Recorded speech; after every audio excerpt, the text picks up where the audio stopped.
Hola querida iglesia, espero se encuentren bien. Nuevamente estoy acá teniendo el privilegio de poder compartir con ustedes una palabra para estos tiempos. Y estoy seguro que ya sea en el lugar en que te encuentres, este es un tiempo que tú has apartado para recibir con tu corazón lo que Dios quiere hablar a nuestras vidas. Y si tú eres nuevo, también te doy la bienvenida, sobre todo para aprovechar este tiempo de meditar en lo que Dios quiere hablarnos en el día de hoy. Y a este mensaje le he titulado de la siguiente manera: El corazón que Dios avivará. El corazón que Dios avivará. Y en un sentido, este es un título que nos desafía a poder entender que Dios tiene un plan, tiene un diseño para nuestras vidas, nuestros corazones, y quiere forjar en nuestras vidas un corazón en el cual Él pueda obrar poderosamente y forjar a Cristo en él. Y esto es un proceso constante, no es algo que es solamente en un instante y se detuvo y ya no tenemos nada más que trabajar, al contrario. Esto es un proceso que dura toda la vida, pero tiene ciertos requisitos que el Señor quiere que todos sus hijos, que todo cristiano, que todo aquel que lo reconoce como Señor y Salvador lo tenga presente. Entonces, la base de este tema que les voy a compartir, esta palabra, está ubicada en el libro del profeta Isaías, capítulo 57, versículo 15, que en la Reina Valera dice lo siguiente: Porque así ha dicho el alto y sublime. Pongan mucha atención en las palabras. Así dijo el alto y sublime, el que habita la eternidad y cuyo nombre es el Santo. Esto dijo: Yo habito en la altura y la santidad, y con el quebrantado y humilde de espíritu, para hacer vivir el espíritu de los humildes y para vivificar el corazón de los quebrantados. Hay un deseo tremendo que surge desde el corazón de Dios, sobre todo en este pasaje, que nos quiere mostrar dos situaciones que en este versículo están puestas así de forma como describiendo la realidad de lo que Él es. Él tiene dos situaciones en las cuales como seres humanos no podemos entrar en ellas. Número uno, Él dice que Él está habitando en un lugar alto y sublime, o sea, en una dimensión espacial, pero también espiritual, donde nosotros no podemos habitar. Un lugar alto y sublime, o sea, está mostrando que Él no está ni atrapado por el tiempo, ni atrapado por las dimensiones de este universo. Al contrario, está en un lugar inaccesible, espiritualmente hablando también, porque Él no es material, Él es espíritu, y en esa gloria en la cual Él habita, también hay otra característica que dice: no solamente Él habita en un lugar alto, inaccesible para todo ser mortal y material, sino Él también habita en un lugar de santidad. Por lo tanto, si para el hombre cualquiera, aunque tenga las mejores tecnologías para llegar a los lugares más alejados de este planeta, no podrá tampoco acceder siquiera al nivel de santidad o la espiritualidad en la cual Dios se ubica. A tal punto llega esta espiritualidad que también en el mismo libro de Isaías, en el capítulo 6, se muestra al profeta una visión donde está el templo y el trono de Dios, Dios sentado en su trono, y está el templo con los ángeles que están rodeándolo a él cantando santo, santo, santo, pero esos ángeles con sus alas están cubriendo tanto los ojos como las diversas partes de su cuerpo, porque no pueden mirar la gloria, la pureza del mismo Dios. Entonces Dios está en un lugar alto y también un lugar santo que no es accesible ni por el ser humano material, espacialmente hablando, pero tampoco moralmente y espiritualmente hablando, porque el ser humano está caído y estamos todavía con los restos de pecado que en nuestra vida nos impiden acercarnos personalmente y también por nuestros méritos a lo que es la santidad de Dios. Y esto está reflejado en diferentes partes de la Escritura. De hecho, en el mismo capítulo 6, el profeta Isaías, cuando ve esta visión, él dice lo siguiente. Tiene una visión de gloria, de pureza. Él dice, ay de mí porque estoy perdido. Ay de mí porque estoy perdido, pues soy un hombre de labios inmundos y en medio de un pueblo de labios inmundo habito, porque mis ojos han visto al Rey, el Señor de los ejércitos. O sea, el mismo profeta Isaías se está describiendo como alguien que no hay esperanza para él. Acaba de ver al Dios Santo. Dios se le acaba de revelar y él simplemente se le manifestó su pecado. Por lo tanto, para él no es accesible estar delante de Dios. Pero aún así en Apocalipsis también pasa que cuando el apóstol Juan, habiendo sido desterrado a la isla de Patmos por causa del Evangelio, se salvó de una muerte que según la tradición estaba en una olla ardiendo de aceite, que lo querían quemar vivo ahí. Milagrosamente la tradición explica esto, pero él fue desterrado. Bíblicamente aparece que a la isla de Patmos. Y en esa isla él recibe una visión de parte del Jesús glorificado, del Jesús que está en su máximo esplendor. Y él también expresa lo siguiente. Ante esta situación, dice, cuando lo vi, caí como muerto a sus pies. Por lo tanto, existe un Dios, para todos aquellos que no lo conozcan, que está en un lugar alto, inaccesible físicamente, pero también en santidad está inaccesible debido a nuestro pecado, a nuestra separación de parte de nuestra respuesta ante Él que es nuestro Creador. Pero resulta que también existe otro lugar donde Dios habita, y este es el lugar que, por él ser más alto y en santidad inaccesible, por más que sea eso, el corazón de Dios habita en otro lugar, donde mucha gente quizá todavía no alcanza a entender de aquellos que no lo conocen, pero nosotros los cristianos sí sabemos que ese lugar existe, pero debemos recordarlo. Ese lugar donde Él también habita es el siguiente. Yo habito con el quebrantado y humilde de espíritu. Y esta es la condición en la cual quiero profundizar en este pasaje de Isaías 57. Porque el hecho que Dios quiera habitar dentro del quebrantado y el humilde de espíritu quiere decir, primeramente, la pregunta, para quienes ya lo conocemos, ¿estamos preparando siempre ese lugar para que Él esté constantemente con nosotros? Porque la Escritura dice en diferentes partes, por ejemplo en el Salmo 34, versículo 18, cercano está el Señor a los quebrantados de corazón y salva a los abatidos de espíritu. Cercano está el Señor a los quebrantados de corazón y salva a los abatidos de espíritu en el Salmo 34, 18. Y el mismo David también, después de haber hecho su confesión en el Salmo 51, versículo 17, dice lo siguiente: el sacrificio que te agrada es un espíritu quebrantado. Tú, oh Dios, no desprecias al corazón quebrantado y arrepentido. Y estamos, mis queridos hermanos y mis queridos oyentes de este mensaje, estamos en medio de una sociedad que no está realmente promoviendo este tipo de actitud, un espíritu quebrantado o contrito, como dicen otros pasajes, y humilde.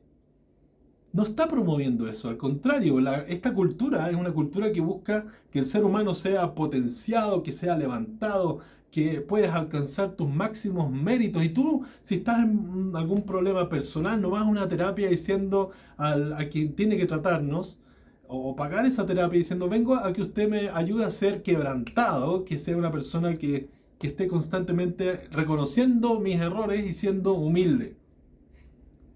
Normalmente no vamos a una terapia así, vamos a una terapia porque sinceramente no estamos bien, estamos pasando un momento triste, un momento que quizás se ha prolongado en el tiempo, que ha sido desgastante, y estamos quizá con estrés o situaciones que no nos agradan.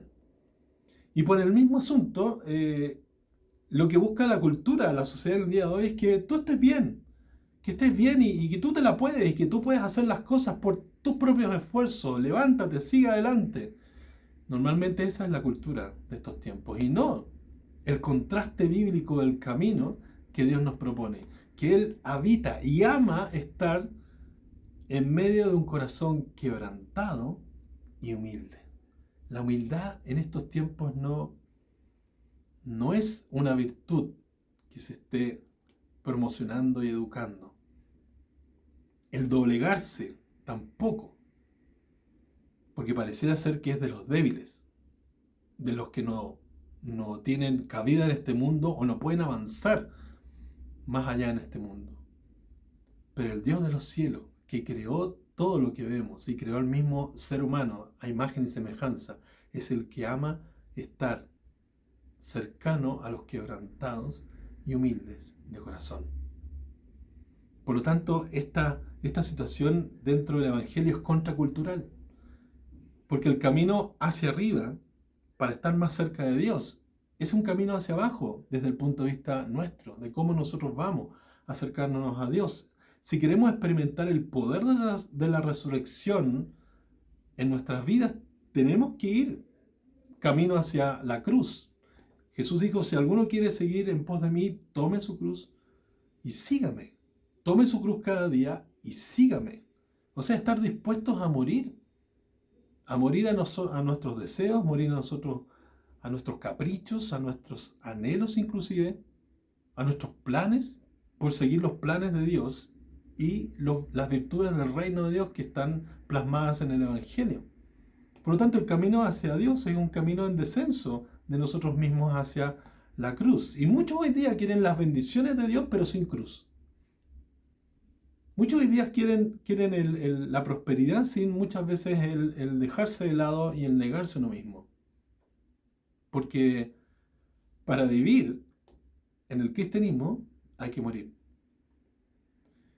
Una frase del libro de Nancy Lane DeMoss, que se llama El quebrantamiento, dice lo siguiente: no conoceremos al Señor en avivamiento hasta que lo conozcamos en quebrantamiento. Voy a volver a repetir. Ella dice, no conoceremos al Señor en avivamiento hasta que lo conozcamos en quebrantamiento. Hay una forma en que Dios opera que va totalmente en contra de lo que es nuestra naturaleza humana. Pensamos que nosotros para poder ser transformados tenemos que andar en un estilo totalmente diferente a lo que propone el Evangelio. El Evangelio propone morir, ser quebrantado o quebrantada y además mantener un espíritu humilde, constante, para poder ir creciendo a lo que Dios quiere llevarnos. Pero muchas veces hay que distinguir que el quebranto no es tristeza constante con un rostro afligido, sin alegría. Tampoco el quebranto es buscar algo malo en nosotros de una manera frenética o poniéndonos siempre por debajo de una falsa humildad o solo tener una experiencia profunda y emotiva de lágrimas, porque inclusive uno puede derramar lágrimas y no ser quebrantado. Puede compadecerse de los propios resultados de una situación amarga o triste y simplemente sentir remordimiento. Pero eso no quiere decir quebrantamiento. Tener una experiencia verdaderamente trágica o ser herido profundamente no es ser quebrantado y tampoco vivirlo en ciertos momentos especiales. El quebrantamiento no tiene que ver con la emocionalidad, tiene que ver con una elección. Es un acto voluntario de escoger el camino, de ser doblegado ante Dios y mostrar humildad en la posición en que nos corresponde estar delante de un Dios santo, de un Dios todopoderoso. Entonces, un estilo de vida continuo es opuesto a la vida de un corazón endurecido y también orgulloso, como dice en Hebreos 4, si ustedes oyen hoy su voz, no endurezcan sus corazones. Entonces, el estilo que Dios quiere de nuestros corazones para avivarlo, para levantarlo. Si tú estás sintiendo que estás en una temporada de aflicción, estás en una temporada donde te sientes a medias con Jesús y una relación apagada con Él, necesitas entrar al aspecto de la renovación a través del quebrantamiento y la humildad. Quebrantamiento, doblegar realmente tu voluntad y ponerla delante del Señor. Humillarte delante del Señor para que Él pueda levantarte en la situación de la cual estás, quizá por elección tuya o por simplemente las circunstancias que te han rodeado de tu vida. Necesitamos doblegarnos delante de Dios, pero también mantener la verdadera posición, no creernos más de lo que no somos o menos de lo que somos, sino simplemente mantener la posición de humildad diciendo, este soy yo, esto es lo que Dios me ha dado y necesito de Él para ser transformado. Esto, aquello, renunciar a esto o a esto otro. Es un estilo de vida donde uno ama hacer la voluntad de Dios. Es un estilo de vida donde uno reconoce la condición que aún hay de pecado en nuestras vidas y necesita ser limpiado, transformado, liberado de esa condición. Es una condición donde alzo una bandera blanca cuando ya me rindo, ya no aguanto más, ya no doy en mis fuerzas. Señor, levanto una bandera blanca y no estoy más en ti, en guerra, en oposición. Al contrario, busco acercarme a ti humildemente y reconocer mi necesidad de ti. Un corazón avivado será un corazón que está primeramente quebrantado y en humildad delante de Dios. Es como domar un caballo. En el fondo, uno para domar un caballo salvaje tiene que tratar de doblegar su voluntad para que ésta se ajuste al mandato del domador.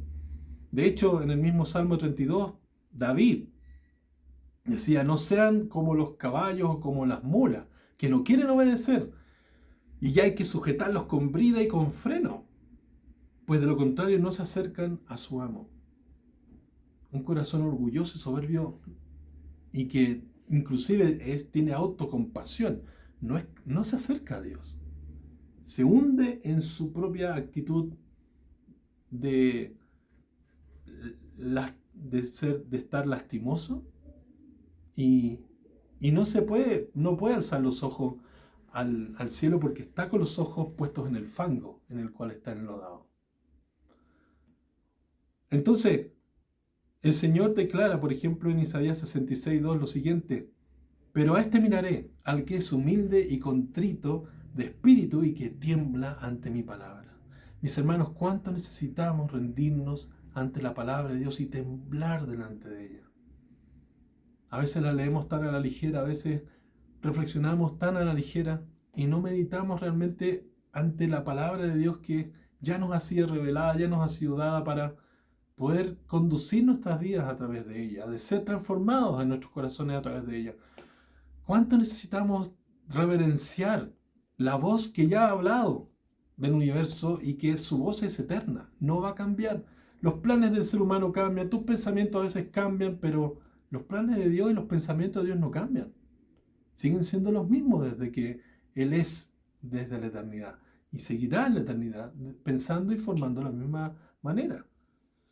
Entonces, Él quiere que nosotros tengamos ese espíritu para que Él ame habitar ahí. Un espíritu quebrantado, que Él no desecha, que Él atiende, pero también una actitud humilde. Jesús dijo, aprendan de mí que soy manso y humilde de corazón. Es la única condición en la cual se escribió a sí mismo para que nosotros aprendamos. Aprendan de mí que soy manso y humilde de corazón. Y cuando estamos con esa actitud de necesidad, de reconocimiento